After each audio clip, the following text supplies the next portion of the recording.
चालाक बीवी। श्याम और राधा रायगढ़ गांव में रहते हैं। वैसे तो उनके अपने घर में ही 2 वक्त का खाना पूरा नहीं पड़ता, लेकिन फिर भी श्याम हर रोज किसी न किसी नए मेहमान को दोपहर के खाने पर घर ले आता है। एक दिन राधा कहती है, ये क्या है जी, जब आपको पता है कि हमारे पास अपना पेट भरने तक का खाना पूरा नहीं होता, फिर क्यों रोज किसी न किसी नए मेहमान को घर लेकर आ जाते हो? ऐसे तो जिंदगी जीना मुश्किल हो जाएगा। मेहमानों को खिलाना पुण्य का काम होता है, इससे भगवान खुश होते हैं। तुम क्यों उसके बीच में आकर पाप की भागीदारी बन रही हो? दोबारा मेरे सामने ऐसी बात मत करना, समझी? इसी तरह राधा बहुत बार श्याम को समझाने की कोशिश करती है, पर वो हर बार एक ही बात बोलकर उसे चुप करा देता है।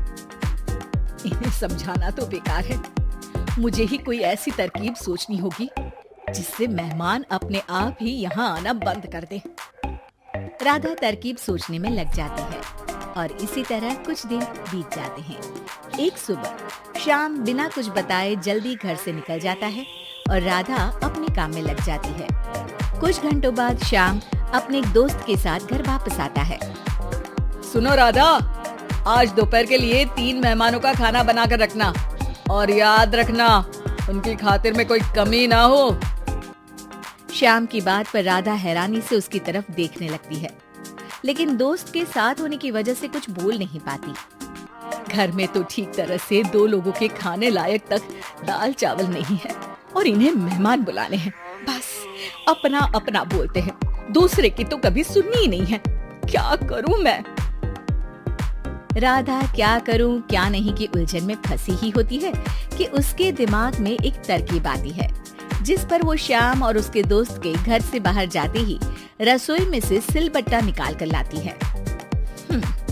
अब मुझे मेरे ये साथी ही इस मुश्किल से बाहर निकालेंगे। राधा सिलबट्टे पर रोली, चावल और हल्दी डालकर उसे मेहमानों के बैठने की जगह पर ले जाकर रख देती है। कुछ ही देर में वो तीनों मेहमान भी घर पहुंच जाते हैं। आइए जी, पधारिए, हमें आपका ही इंतजार था। जी शुक्रिया। श्याम भाई कहाँ हैं? वो ना बस आते ही होंगे, तब तक आप बैठिए ना। जैसे ही वो तीनों अपनी जगह पर बैठते हैं तो सामने पूजा किए सिलबट्टे को रखा देख असमंजस में पड़ जाते हैं। और बहन, ये सिलबट्टे की पूजा कर इसे यहाँ क्यों रखा है? क्या ये आपके यहाँ का कोई रिवाज है? अरे नहीं नहीं, वो तो मेरे पति की मन्नत है, इसलिए पूजा की है। हैं? सिलबट्टे पर कैसी मन्नत? मेरे पति ने मन्नत ली है कि वो अपने मेहमानों को खाना परोसने से पहले इस सिलबट्टे से 3 बार उनके सिर पर मारेंगे। राधा की ये बात सुन तीनों मेहमानों के चेहरों की हवाइयां उड़ जाती है, जिसे देख राधा मन ही मन हंसती हुई उन्हें दिलासा देते हुए कहती है, अरे आप लोग फिक्र मत कीजिए, ज्यादा तेज नहीं मारेंगे, बस 3 बार जरा सी थपकी। और ये सुनते ही तीनों मेहमान डर से कांपते हुए तुरंत अपनी जगह से उठ खड़े होते हैं। अरे अरे, आप सब उठ क्यों गए? मेरे पति बस आते ही होंगे, फिर सब साथ में खाना खाइएगा।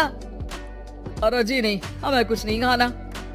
ये कहकर तीनों मेहमान बिना एक पल की और देरी किए घर से बाहर भाग जाते हैं, जिन्हें जाते हुए घर के अंदर आता श्याम देख लेता है। अरे वाह राधा, उन तीनों मेहमानों ने तो बड़ी जल्दी खाना खा लिया।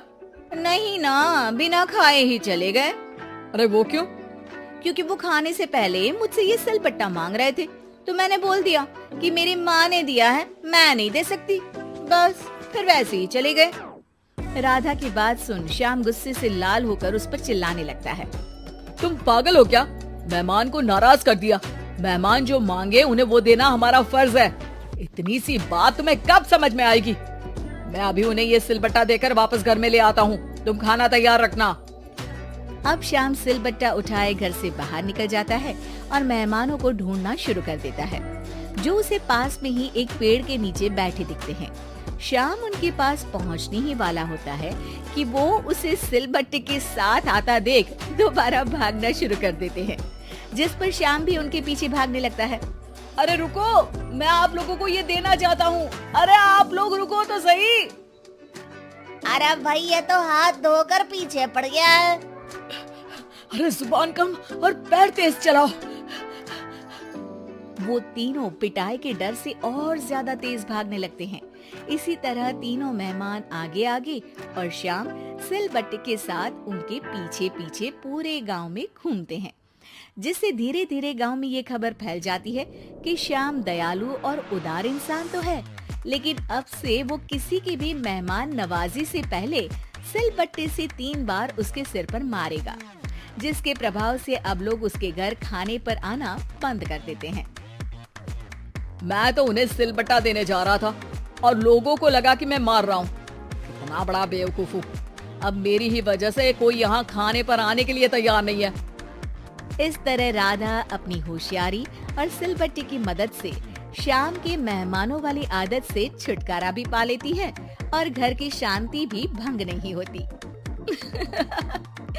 जरूरी नहीं कि हर जंग हथियार से ही लड़ी जाए, कुछ के लिए सिर्फ दिमागी चाल ही काफी होती है, और अगर शांति के साथ अच्छे से दिमाग लगाकर सोचा जाए तो मुश्किल से मुश्किल समस्या का समाधान मिल ही जाता है।